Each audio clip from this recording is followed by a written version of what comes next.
maybe that works. I don't know. Let's see. Audio. We have audio. Look, this might be a bit excessive. I have 2 lights here, and I have 2 cameras here. I'm not using the bottom one. I have to turn the screen away, otherwise I'm gonna look at myself. So for, I don't know, probably 10 years,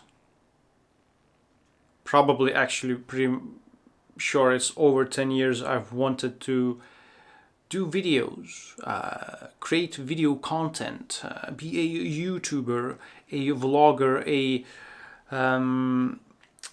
cinematographer, or whatever. And I haven't actually been doing that, even though I had the camera. Like, I always told myself that, okay, when I get this piece of gear, when I get that piece of gear, when I get whatever other piece of gear. At this point, I have about over 50 different things that could be considered video gear. So from different lights like these, to the microphone, to different cameras. At this point I have 3 cameras if we're not counting my phone, which we're gonna count because you can make videos on your phone, and there's no reason not to. Sure, the quality isn't as good as this gorgeous, beautiful, amazing camera, or even this, also good, great, not as gorgeous, I have to admit. I hope it won't get its feelings hurt. But even though I had all this gear, I wasn't making videos because I always thought, okay, but my skin tones didn't look so good. But the thing is that it doesn't really matter. Like, I probably have greenish skin because of excessive alcohol intake, maybe, I don't know. But even if my skin tones would get improved and right now in this lighting, obviously you can't tell if I'm green, yellow, or blue. Even if my skin tones would have improved with better camera, better lighting, better, I don't know, editing skills, whatever, with makeup, I don't know, whatever I would have used to improve my skin tones, if they improved, the issue is that I myself am getting older, and as a result,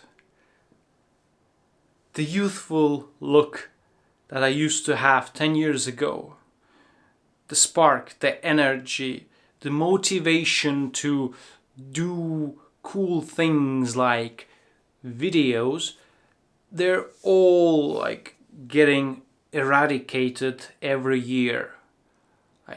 Every year I have less and less energy. Every year I look older, which is fine. But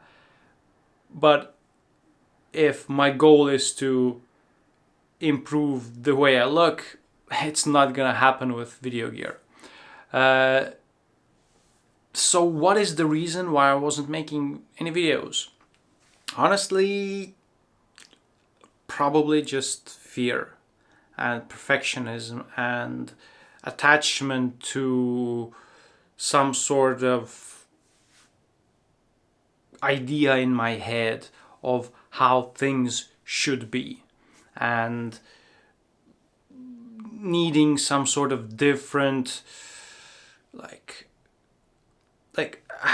having a vision, but like there's people who have zero vision, zero ideas, zero skills, no gear, and they're just killing it because they put out content, they create content, they just put on a live and they talk for 10 hours, maybe not, I don't know. But there's people who have never thought about gear a day in their life, and they're doing fine. They're doing better than fine, because at the end of the day, it's the content that matters. So maybe it's not actually the gear that I was concerned with. It was the content. It was the value that I should be providing in those videos. And I was like subconsciously I realized that there's not enough value here to like provide for people, for viewers. So I'll just improve video quality. I won't improve content, I'll improve video quality, because that's like it's more simple, it's more straightforward. Okay, a better light here, a better camera there, a new microphone, whatever. And yet the real thing, like the actual thing that matters, is the content of those videos.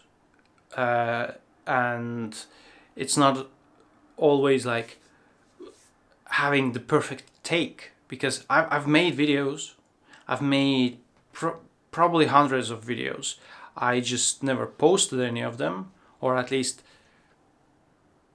I haven't published them and kept them live. I've published a few and then later on thought, that's not good enough, and deleted it, or actually hid it from people. And yeah, like right now, the words that are coming out of my mouth, I haven't rehearsed anything. I just was like playing around with this, and I think it looks cool, but does it really add any value to any of the videos that I should be making? Probably not really. The background disappears at some point. Like the way a person looks disappears at some point if you have been watching them, interacting with them for long enough. Like, have you ever experienced where you go to, I don't know, maybe there was like some sort of school exchange thing, or maybe you visited some other school and there was like some sort of school mixer thing, I don't know, whatever. We had this, and I remember thinking, like, when we got to that school, thinking, these people look weird. Like, they look really weird. Like, I don't want to use the word ugly, but they look weird. But the thing is that, no, they were us, just slightly different. We weren't used, and I confirmed this with my classmate. He thought, yeah, they were weird or ugly or whatever. They weren't. They were like basically the same as us. It's just that we weren't used to these people. They were like foreign to us. They were, I don't know, like we hadn't interacted with them. We hadn't absorbed their energy or whatever. So as a result, we were like, I don't know, whatever, it's new, it's weird, it's dangerous maybe. But in reality, when you interact with a new person who you just met, and at first, I don't know, you kind of might be off-put by them, either the way they talk, the way they look, the way they, I don't know, whatever. And yet after a while you get used to them and you start seeing all the cool things about them. You see how they have good ideas, or how like they have this warm personality or whatever.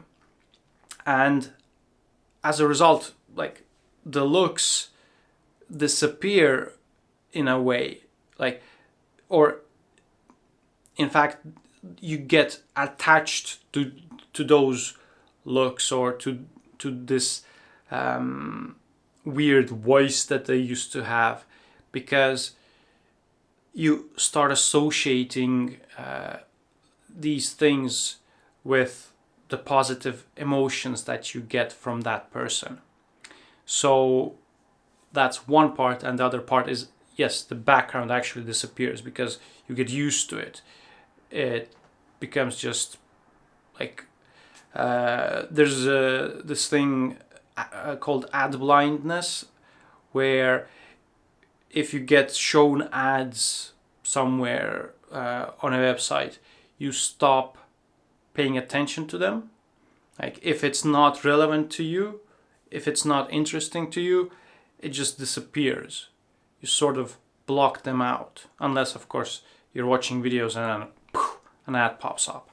That's a bit different. But like, you have this box where there's content, there's value that you're interested in, whether it be photos, videos, text, whatever you're watching online. And then you have all these ads everywhere, and they're trying to get your attention, but you're not noticing them because they're just not relevant to you. I probably said the same thing twice now, but that's obviously the same effect. Like, the background is just the background. You get used to the background. And so, again, looks cool,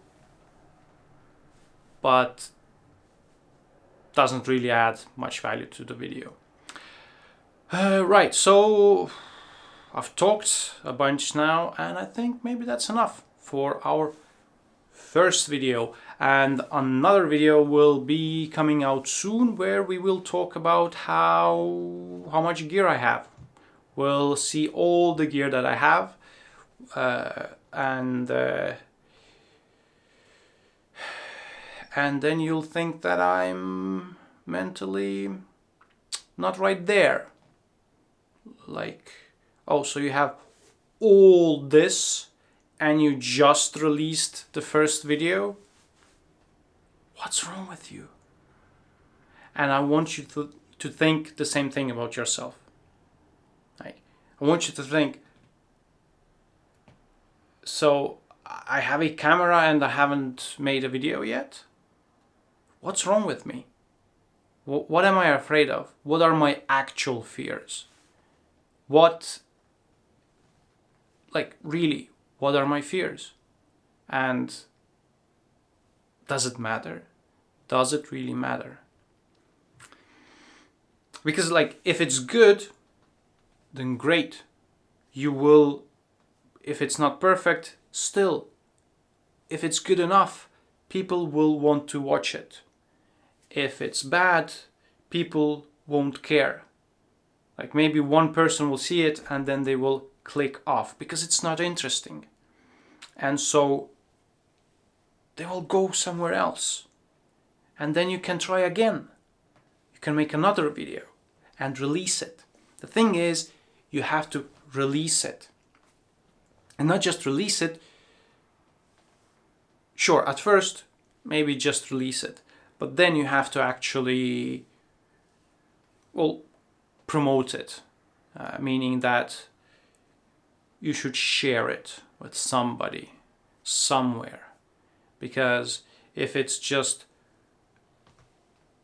publicly available, but the internet is a big place, nobody just goes around looking at stuff randomly. It's impossible. So you need to bring the stuff to people, right? So if you've released something and you shared it even with one person, two people, three people as a start, right? That's when things start happening. You become I've become addicted to posting content now daily, making several pieces of content. It's an Instagram stories, and I think that was part of the permission that I needed in terms of lowering the quality, lowering. Well, I mean, usually it's just a picture with some text and a bad joke. That's it. That is my format for Instagram. Some visual, bad joke, and maybe not 10 of these, but maybe 10 of these a day. And then if people don't care, they can scroll away. If they don't like it, they can scroll away. If they like the first one, they will look at the second one, they will look at the next one. And then you can track it. You can see, oh, so 50 people looked at my first post that day. And by post, I mean my first story on Instagram. And then 2 people looked at the last one. And then you can make some changes if you want to. You can say, okay, maybe that's too much content per day. Maybe people just get tired. Or maybe I should start with the best stuff in the beginning of the day. But then, like, quality begets, no, quantity begets quality. So if you don't post a lot, then you won't get to quality. Like, if I hadn't, I mean, look,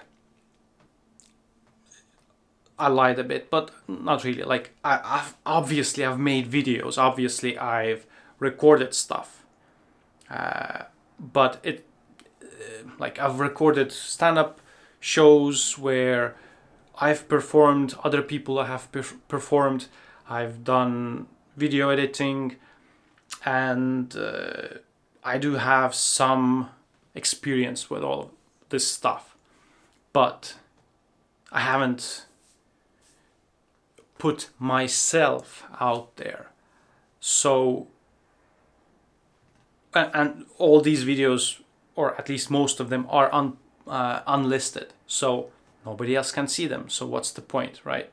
Well, the point was to practice stand-up comedy and to see it from the audience's point of view, and also to, like, my memory is awful. So I can rewatch it and I see, oh, that worked, that didn't, and I can improve. But if I'm not putting anything out, how can I improve? It's impossible. Like, how? Try practicing in front of a mirror? Hello, what about? Sure, but not really. The only way to improve at stand-up comedy is to go on a stage in front of people. It's not like with music, you practice for hours at home and then you record it and then you release it, and if people like it, then you give a concert. With stand-up, you have to go on the stage first. Well, sure, you have to write some stuff, but you go on the stage first, you see what works, you practice it, you rewrite it, you change it, you, I don't know, do whatever, but the main thing is that you have to go on stage as much as possible to improve. And then at some point you will have accumulated a bunch of stuff that is good enough. So quantity, you create a lot of quantity, you write a lot of material, you try a lot of material, you see what works, what doesn't, you adjust, you delete, you throw away a bunch of stuff, or you leave it for later, maybe you will rewrite it at some point, but quantity is what you need. So you get quantity, and then you can, I don't know what I was trying to do here, whatever, you get to quality. You can sort out the best stuff from what you've created. But if you're just, okay, now this is good, I'm gonna post this, maybe it is, maybe it's the best stuff ever, but maybe it doesn't work. Maybe, who knows, just for that day the algorithm, or which obviously the algorithm won't work, because, well, it doesn't know what kind of stuff you're creating, what kind of stuff you're putting out, so it can't recommend it to anyone because it doesn't have any data, right? In order for something great to be recognized by the algorithm or even people, you have to put out something that's similar to it or related to it, and then at some point the algorithm people will be like, I like this, and then I get recommended this really good thing, and I'm like, I really like this. But if you just put this out, nothing. So quantity begets quality. And I tried to end this video and then I continued. That's interesting. See you in the next video.